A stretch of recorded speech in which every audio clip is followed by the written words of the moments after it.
mga kababayan, kung saan nagkasagutan po sa loob mismo ng tanggapan ng NBI ang grupo ni dating Congressman Mike Defensor, kasama niya si Atty. Topacio at mismo ng taga-NBI, mga kababayan. Aba, ngayon, hindi na po kayo mabibitin, mga kababayan, dito sa video ipapanood ko po sa inyo.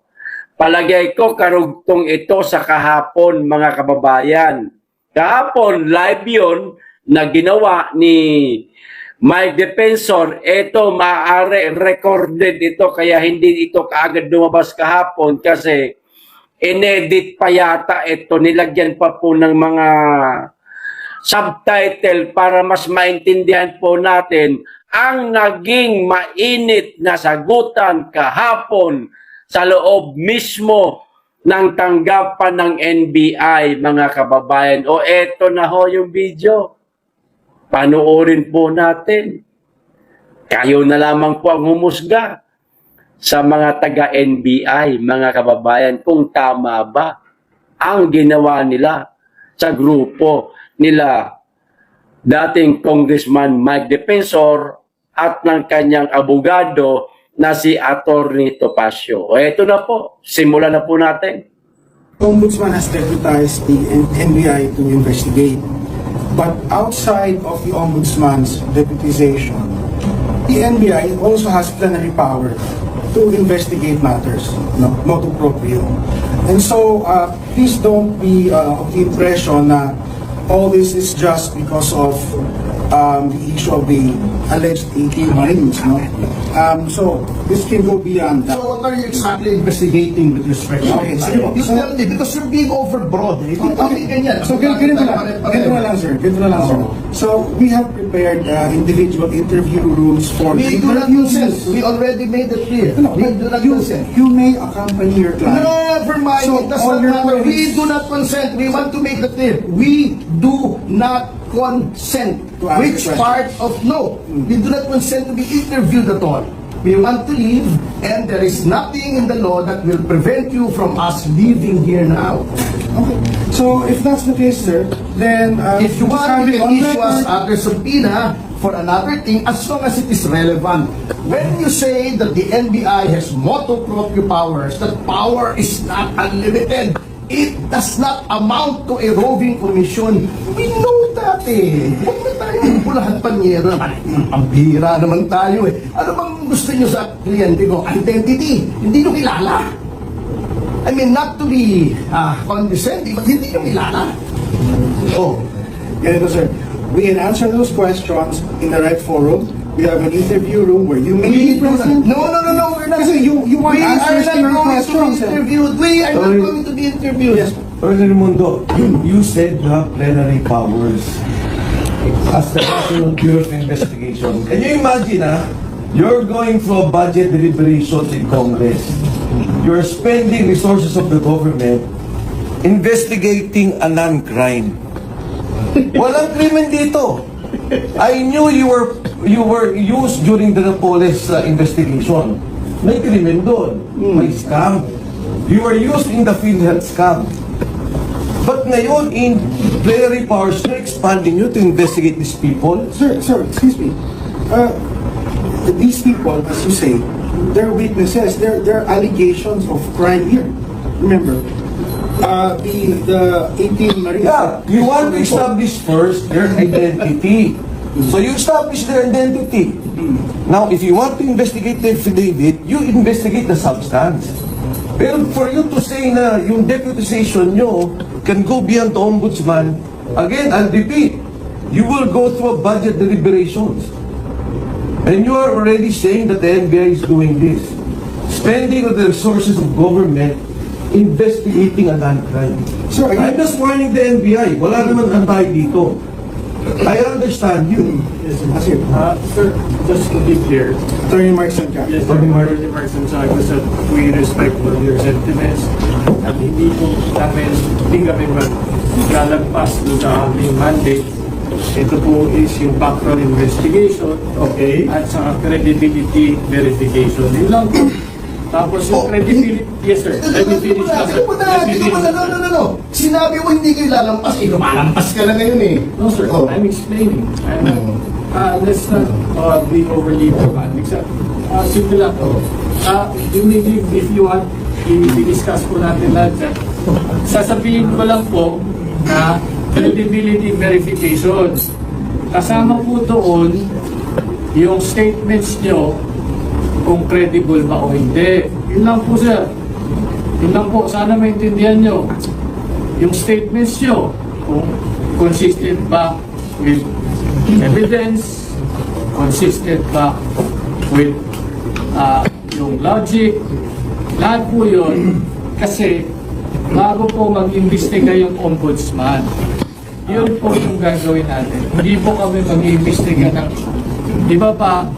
Nasama lang po yung mga iba kasi base sa statements nyo, meron pong circumstances na kailangan imbestigahan para malaman yung credibility, sir. Yun lang po.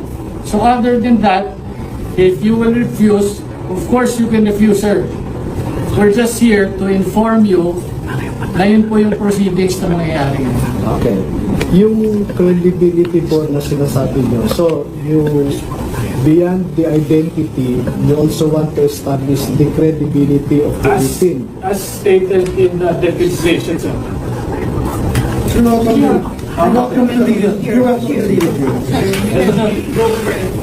Credibility verification of the late individuals. Yun po who executed the joint affidavit.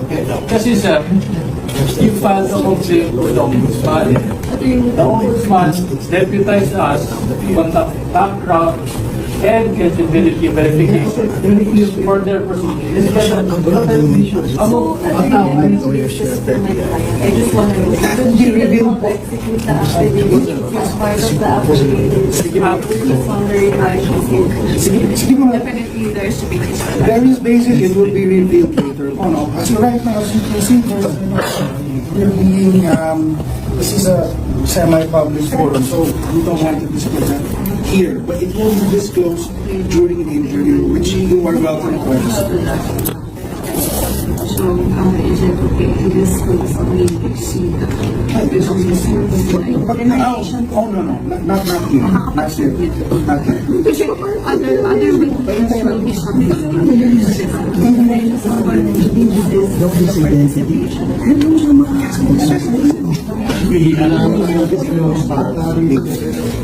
During the I cannot show it to you right now. Let me show it to you. Is it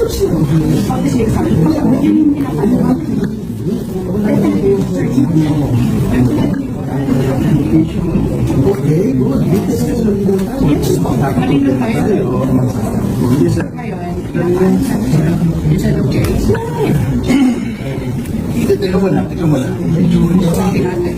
Do you not know the identity of the We subject? definitely know. Oh, what is the purpose of the ID?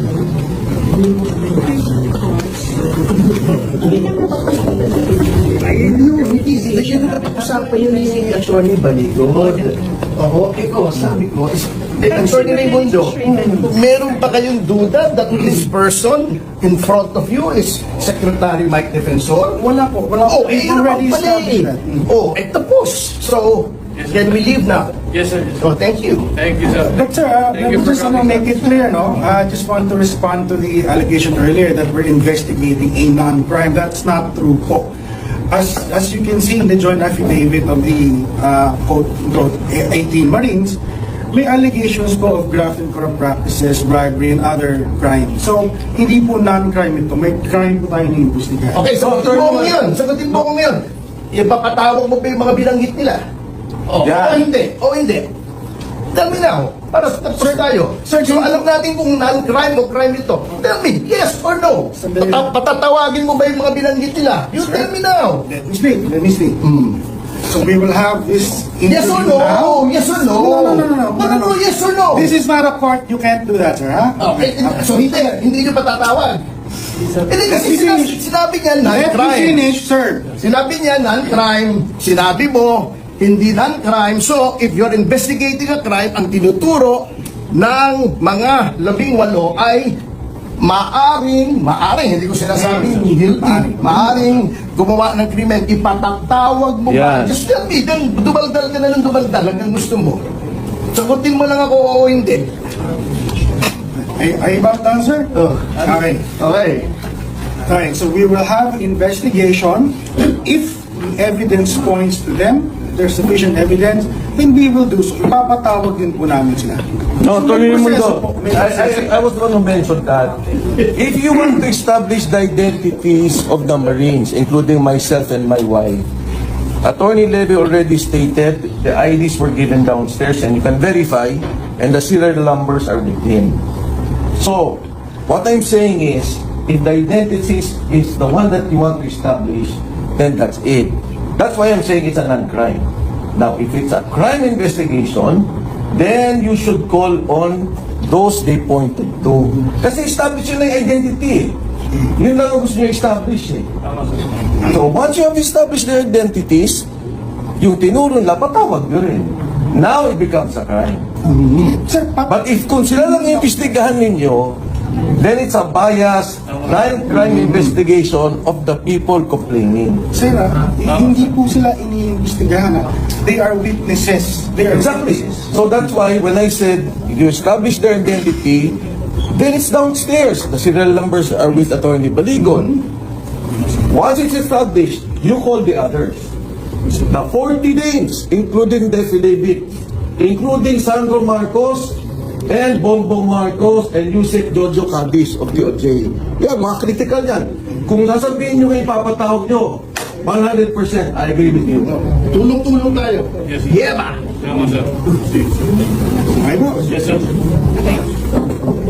Sige po. Tayo, partner. Ang galing ni Atty. Topacio, mga kababayan. Napakaraming sinabi ng taga-NBI. Pero na-corner ho sila. Na nakasaad lang rin naman sa affidavit. Ba't teka? Yung nasa affidavit ng 18, 18, sabi ni Atty. Topacio, o ipapatawag nyo ba? Natahimik yung taga-NBI, mga kababayan. Ito, kaklaruin lang natin, ha? Hindi po natin pinagtatawanan ang taga-NBI, ha? Na para bagang nagmukha silang tanga kay Atty. Topacio, mga kababayan. Sa haba-haba po ng argumento ho nila, napatahimik din ni Atty. Topacio. Doon din po nagtapos sa ipapatawag nyo ba? Ay, kasi pag hindi nyo ipapatawag, bias ho yan, dinagdag pa ni dating Congressman Mike Defensor.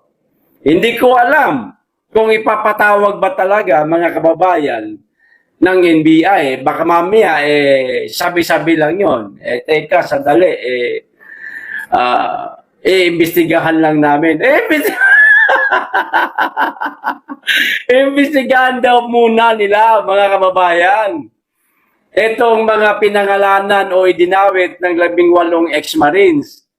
So, hindi pa nila ipapatawag. Pero ang ex-Marines na nagsasabi ng katotohanan, nag-corroborate na ang sinabi ni Gutesa, ni Saldico, at nitong 18, agad-agad pinatawag. Tapos sasabihin pa nila, hindi naman namin iniimbestigahan yan. Putang ina, ano pala ibig sabihin ng pagpapunta nyo dyan sa NBI? Mga taga-NBI, nagtatanong lang po kami, ha? Ano pala ibig sabihin? Bakit nyo pinatawag yung 18 na yan? Hindi pa pala investigasyon niya.